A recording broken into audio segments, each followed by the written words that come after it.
5ই আগস্টের আগে পুলিশের ভূমিকা নিয়ে সার্জিস আলম কড়া সমালোচনা করলেন।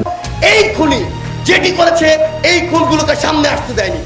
এই খুনি বাংলাদেশ পুলিশের মতো একটি প্রতিষ্ঠানকে টিস্যুর মতো ব্যবহার করে বাংলাদেশের মানুষকে নরপশুর মতো এভাবে খুন করেছে।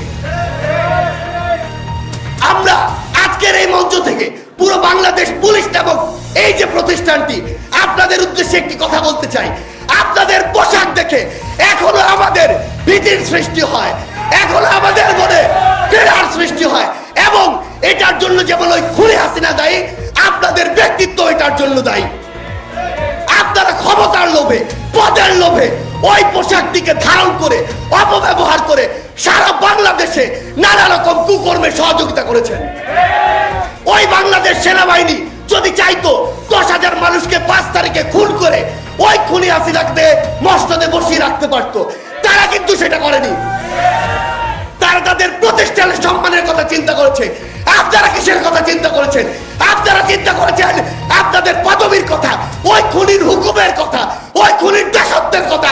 আবার এই যে বাবা আমাদের জীবন গিয়েছে, রক্ত গিয়েছে, এই পরিবারগুলোর উত্তর আপনারা আজকে কিভাবে দিবেন? আজকেও এত খুনের পরে, এত জীবনের পরে নতুন করে এই বাংলাদেশে আবারও কিছু পুলিশ সদস্য ওই পোশাক পরে আবার টাকা নিচ্ছে, আবার দালালি করছে, আবার দাসত্ব করছে, আবার একটি দলের হয়ে কাজ করছে। বুকের মধ্যে যদি এইটুকু পাটা না থাকে, দয়া করে ওই পোশাকটা খুলে রেখে চলে যান। আমরা আমাদের জায়গা থেকে স্পষ্ট করে বলি, এই বাংলাদেশে অভ্যুত্থান যেহেতু হওয়া শুরু করেছে, আমরা যেহেতু আমাদের জায়গা থেকে জীবন দিতে শিখে গিয়েছি, ওই জীবনের মায়া 5ই আগস্টের আগে আমরা ভুলে গিয়েছি।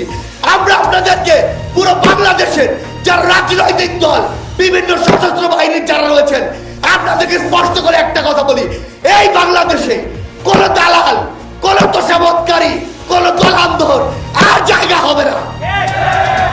আমরা আমাদের জায়গা থেকে আপনাদেরকে স্পষ্ট করে বলি, আমার শহীদ ভাইদের নিয়ে এখনো ব্যবসা হচ্ছে, মামলা ব্যবসা হচ্ছে, টাকার ব্যবসা হচ্ছে, দলের রাজনীতি হচ্ছে।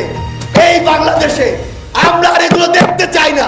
যদি এরকম কিছু হয়, যারা করুক, যেই নামে করুক, পোশাক পরে করুক আর পোশাক ছাড়া করুক, তাদের বিরুদ্ধে এই বাংলাদেশের আগামী প্রজন্ম আগামীতে আবার দাঁড়িয়ে যাবে। আমরা শুধু আপনাদের উদ্দেশ্যে একটি কথা বলতে চাই, আমার শহীদ পরিবারদের উদ্দেশ্যে, আপনাদেরকে শক্ত হতে হবে। আপনারা যদি শক্ত থাকেন, আমরা আপনাদেরকে বলছি, আপনাদের এই খুনগুলোর বিচার, আমাদের ভাইদের, বোনদের, মাদের, বাবাদের এই খুনগুলোর বিচার এই বাংলাদেশে নিশ্চিত না হওয়া পর্যন্ত যদি এই বাংলাদেশের কেউ কথা বলে, এই বাংলাদেশের কোন একটি প্ল্যাটফর্ম কথা বলে, বৈষম্য বিরোধী ছাত্র আন্দোলন আপনাদের জন্য কথা বলে যাবে। আমি শুধু আপনাদেরকে একটু আশ্বস্ত করতে চাই, যে কোনো জায়গায় যে কেউ আপনাদেরকে নিয়ে যদি বিন্দু মাত্র ছেলে খেলা করার চেষ্টা করে, একটা জিনিস মনে রাখবেন, এই প্ল্যাটফর্ম বাংলাদেশ সরকারকে, এই প্ল্যাটফর্ম তার জায়গায় বসিয়েছে। যে যেই পদেরই হোক, যেই পোশাকেরই হোক, পোশাক ছাড়া হোক, যেখানেই তার অফিস হোক না কেন, যদি আমার শহীদ ভাইদের এই স্পিরিটের সাথে আহত যোদ্ধাদের রক্তের স্পিরিটের বিপক্ষে গিয়ে বিন্দু মাত্র কিছু করে, তার যদি আমরা কোনো প্রমাণ পাই, আমরা আপনাদেরকে এই মঞ্চ থেকে কথা দিয়ে যাচ্ছি, তার বিরুদ্ধে আমরা এই বাংলাদেশে যুদ্ধ ঘোষণা করব। আমার শহীদ পরিবারকে শুধু একটি কথা বলে দিতে চাই, আপনাদের যে কোনো সহযোগিতার জন্য পুরো বাংলাদেশ, পুরো বিশ্ব আপনাদের পাশে দাঁড়াতে প্রস্তুত। আমাদের অনেক সীমাবদ্ধতা আছে, যেভাবে আপনাদের সাথে যোগাযোগ রক্ষা করা উচিত, যেভাবে আপনাদের পাশে দাঁড়ানো উচিত, এখন পর্যন্ত আমরা সেভাবে পারিনি। কিন্তু আমরা আপনাদেরকে শুধু এটুকু বলতে চাই, আপনারা যদি আমাদের কাছে আসেন, আমরা আপনাদের কাছে যাব, এই যোগাযোগ আমরা তৈরি করব। যে কোনো প্রয়োজনে শুধু আমাদেরকে জানাবেন।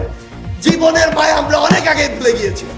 জীবনের মায়া ত্যাগ করে 19 জুলাই, 20 জুলাই, 3, 4, 5 আগস্ট আমরা রাস্তায় নেমেছি।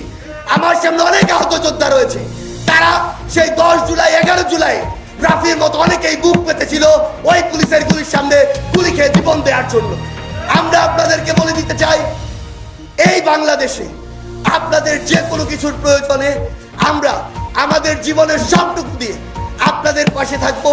শুধুমাত্র একটি জিনিস মনে রাখবেন, এই বাংলাদেশে যে কেউ যে কোনো ফরম্যাটে যদি বিন্দু মাত্র ওই খুনি হাসিনা আবার এখানে দোসর হিসেবে কাজ করে, যদি এজেন্ট হিসেবে কাজ করে, হোক দেশের হোক বাইরের, আমরা এই বাংলাদেশে আবারও একসাথে নেমে তাদেরকে সবাই প্রতিহত করব। আমার শহীদ পরিবারের সাথে, আমার আহত যোদ্ধাদের সাথে দেখা হবে হয় রাজপথের সংগ্রামে, না হয় বিজয়ে। ইনকিলাব জিন্দাবাদ।